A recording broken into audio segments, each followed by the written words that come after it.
either.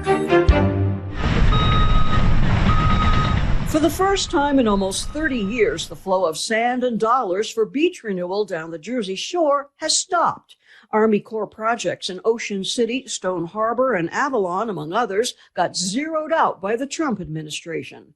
For Avalon's mayor, that strip of sand is his town's first line of defense during severe storm surges. If we don't have the beach in front of it, now it starts getting into our dune system and our protection, the next level of protection.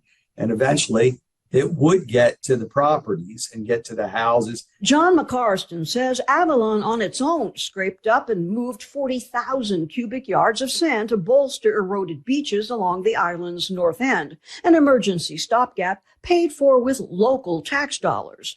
But he says Avalon needs 400,000 cubic yards, and that'll cost millions they can't afford without federal aid. So whatever our original budget projections were, they're gone. Will there be a tax increase? I would venture to say that's a darn good possibility. Even worse for shore towns, the House Appropriations Committee approved just $60 million for Jersey Beach replenishment in fiscal year 2026 instead of the typical $200 million.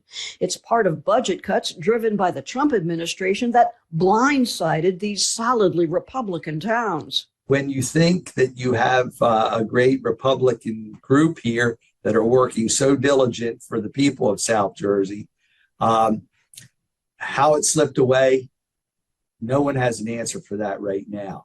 And hopefully it will be back. But it was something we truly never expected. It would be disastrous. Democrat Frank Pallone says New Jersey's shoreline depends on regular federally funded replenishment, averaging $100 to $200 million every year, and that erosion and property damage from severe storms would cost taxpayers even more to fix without regular renewals. This is only the first stage of what Trump and the Republicans have done to try to cut back on beach replenishment. And there are a lot of people on a bipartisan basis that will work to try to make sure this doesn't happen. Republican Congressman Jeff Van Drew, who represents these shore towns, told the Philadelphia Inquirer he's also pushing to renew beach funding in 2026.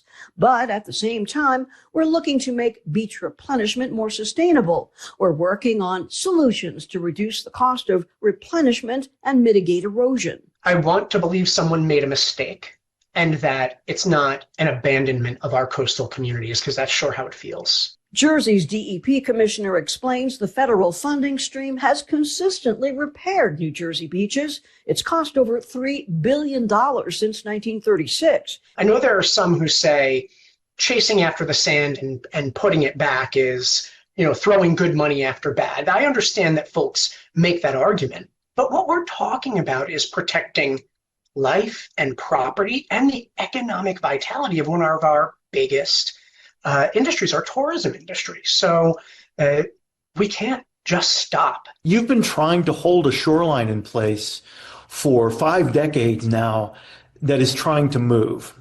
And it's just going to get harder and harder in the future. Erosion expert Robert Young claims New Jersey shore towns could charge hotel taxes to raise money for beach renewal, but Young warns trying to keep barrier islands from shifting, even as sea levels rise. It's going to get more expensive, and you're going to have to do the projects more frequently, and nor'easters are going to take that sand away faster and faster. That's just the way it is. We keep trying to build on an edge that the ocean wants to reclaim for itself. I think we're going to have to rethink that a bit, because we're not going to be able to defend everywhere if this very big historic subsidy from the federal government disappears. Coastal ecology expert Tim Dillingham agrees the day of reckoning is moving closer, with shifting political priorities up against shifting sands. I'm Brenda Flanagan, NJ Spotlight News. In our spotlight on